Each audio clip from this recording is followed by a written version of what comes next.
Today, I'll give you my impression on Nikon's new 14 to 24 millimeter S lens for star photography with the Z7ii and the Move Shoot Move Star Tracker.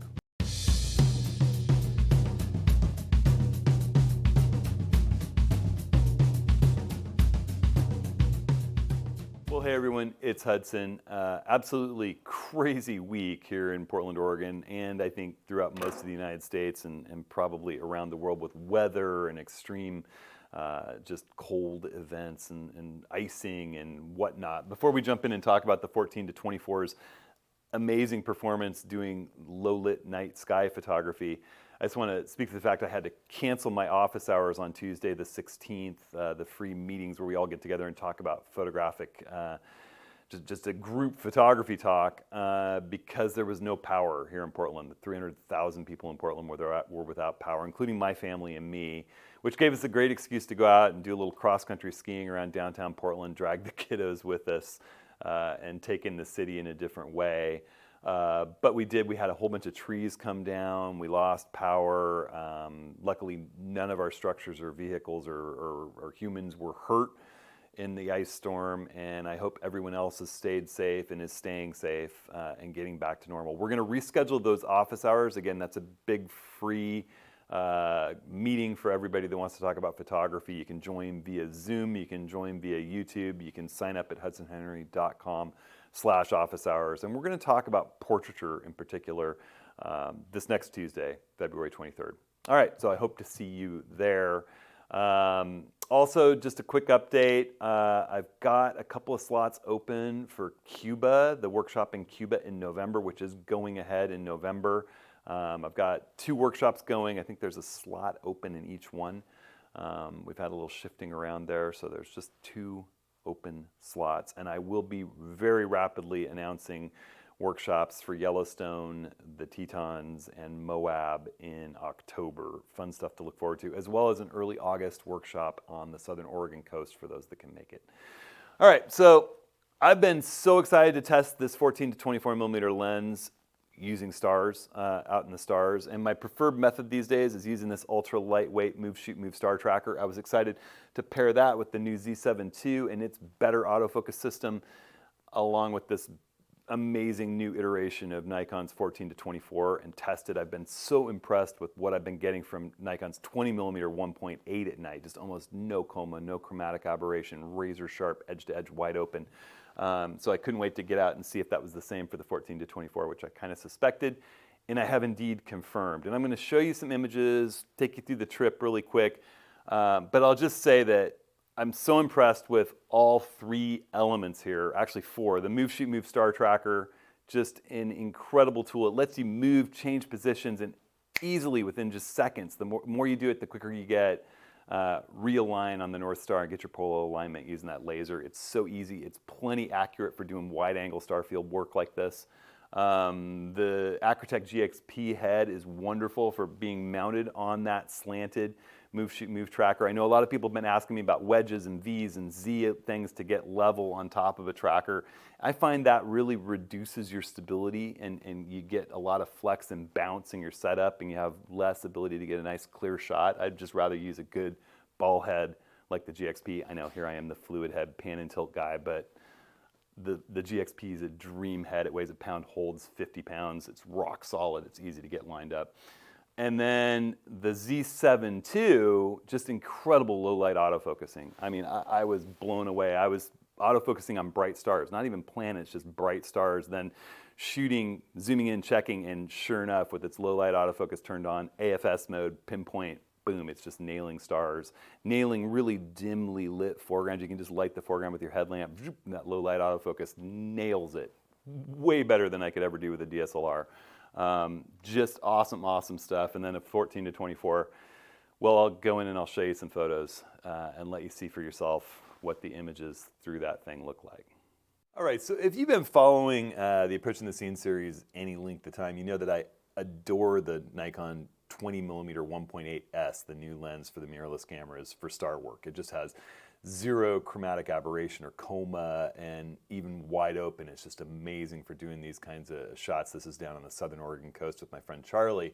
on my Z7ii using the Move, Shoot, Move Star Tracker, which is my favorite way to do night sky work. And so now that I have the 14 to 24, it's the middle of winter, we aren't going to have the Milky Way, but I jumped at a chance for a nice weather window to get out to eastern Oregon to the John Day River Valley with my good buddy Rick LePage, and workshop instructor. And we thought we'd go out. We were working on our long exposure project in conjunction with all the people from around the country that were part of that. And so we were out doing some long exposures, and I thought, wow, maybe we'll get to see stars and I'll get to test that 14 to 24. And this kind of locates you. We're just to the east of Mount Hood, so this is looking west towards Mount Hood.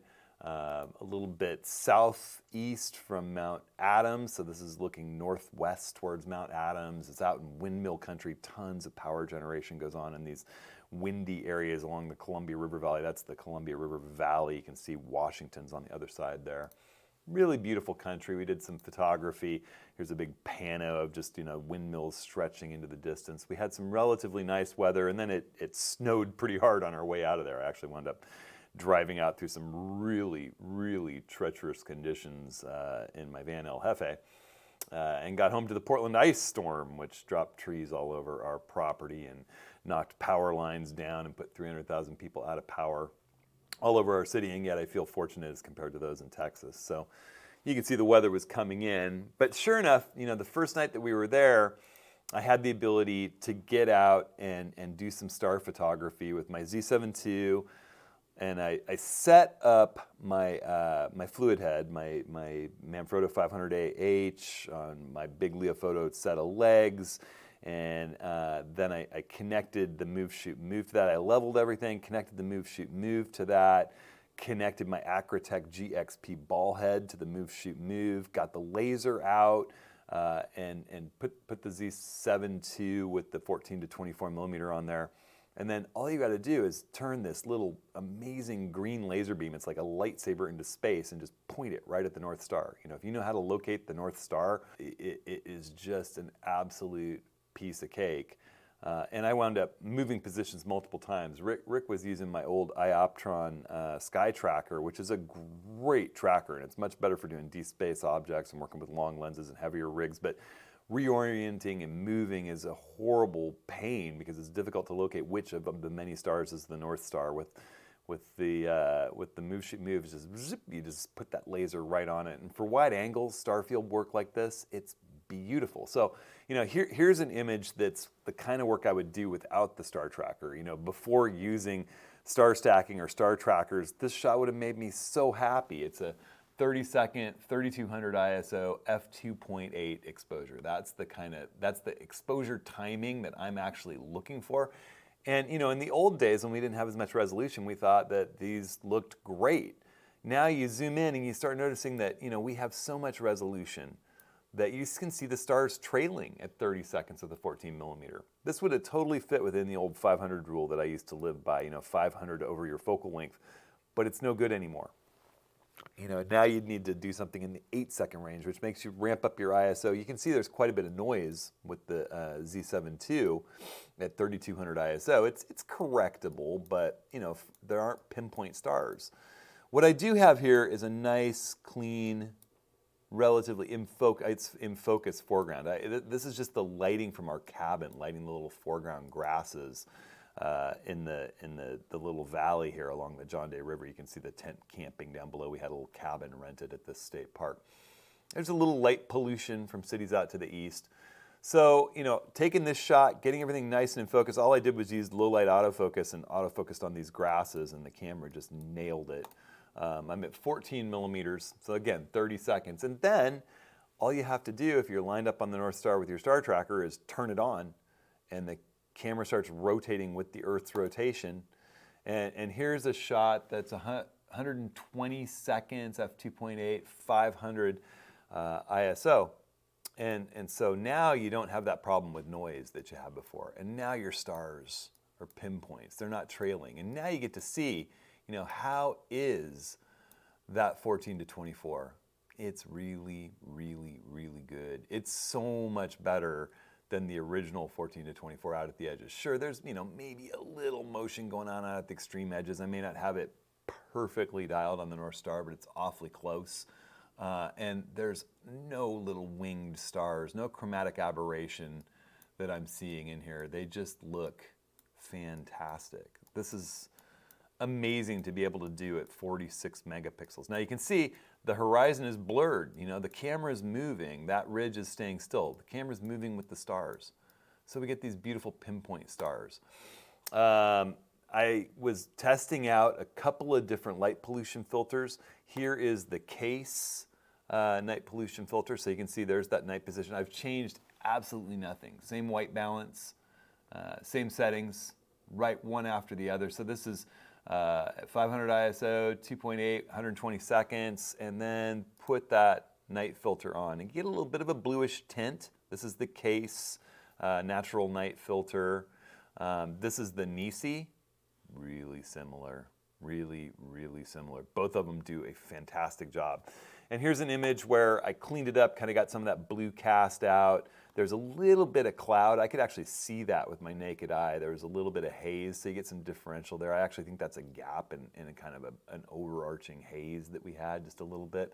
But light pollution really cut down, nice stars, blend in that foreground image with the background image. You know, it's simple to do, whether you're working in Photoshop or on one Photo Raw 2021, which I kind of prefer to do with the perfect masking brush. It's real easy to run along an edge like that. It's just amazing to be able to do this kind of work, and the 14-24 is an extremely competent star weapon. The other thing I will say is that I was focusing these images just using, you know, a bright star like right here. I just use low light autofocus and go in and hit the autofocus button, and I get a green signal, take a shot, zoom into 100% inside the viewfinder and check. Sure enough, I had pinpoint stars. So I didn't even have to have a planet, and look at this cluster. I didn't even have to have a planet in my viewfinder to get focus on a dark, moonless night, which is just awesome. This is actually part of Polaris right here. That's the front of the Big Dipper right there, which was pointing up to the North Star. So here's the Big Dipper, dung, dung, dung, dung, dung, dung. And if you're looking for the North Star to line up a star tracker, that's the handle of the Big Dipper, that's the cup, and the front edge of the cup points right to the North Star, which might actually be out of frame here. There's a bright star, or it could be that one, but it points right at it. And you'll certainly know, if you're set up with your star tracker and that laser pointed at the North Star and check it again a little bit later, it won't have moved off of it. All right, so, you know, I think the 20 might even be, the 20 and the 14-24 are just both potent star weapons. The fact that the 20 is a stop and a half faster at 1.8, that's pretty amazing, but the 14 goes all the way out wide to 14 and zooms to 24, so that gives you more compositional latitude. The last thing we did on this trip was the last evening. I've been wanting to play with some steel wool photography. It was, you know, frozen, kind of moist, storm coming in. It was a perfect time to try it. So we got out on a road where it was perfectly safe, and I did a little first go at spinning steel wool, and it was awesome. So if you wind up on a workshop with me and we have a bummer night and it's wet, you know, say on the coast or something, we'll pull that out. I have the kit incorporated. All right, so the great news is 14-24. I cannot wait to get out shooting Milky Way this summer with that camera, and I will be doing a full-blown course on star tracker, star photography. I think for $200 you can't get a better tool than the Move Shoot Move Star Tracker, and I can tell you I moved positions like 3 or 4 times, and it takes like 10-15 seconds to get your polar alignment back. It's just a piece of cake to work with. All right, everyone. Well, thanks for sticking through, watching this video. I'm a huge fan of the 14-24 for stars. I'm also a huge fan of that 20mm 1.8. You know, if you don't need to go as wide as 14 and you got a star tracker like the Move Shoot Move, that 21.8 is an incredible weapon as well. Both these lenses are just stellar lenses for star photography. Again, links to everything I'm talking about, the Move Shoot Move Star Tracker, the Acrotech GXP head, the Z7ii, the 14-24, those are all in the video's description, along with a linked table of contents with time codes. You can just click and go to whatever part of this video you'd like to rewatch. Those links help me out. I really appreciate your using them, so thanks so much in advance. And you can always find links They're updated consistently to all the stuff that I use at hudsonharney.com/ATS links. All right, everybody, I hope to see you in the office hours on Tuesday. It's going to be a really fun discussion. Rick, Darren, Woody, David and I, it's going to be the crew there. Join us via Zoom if you can. It's awesome to see all your faces. Stay safe, stay warm. We'll see you next week.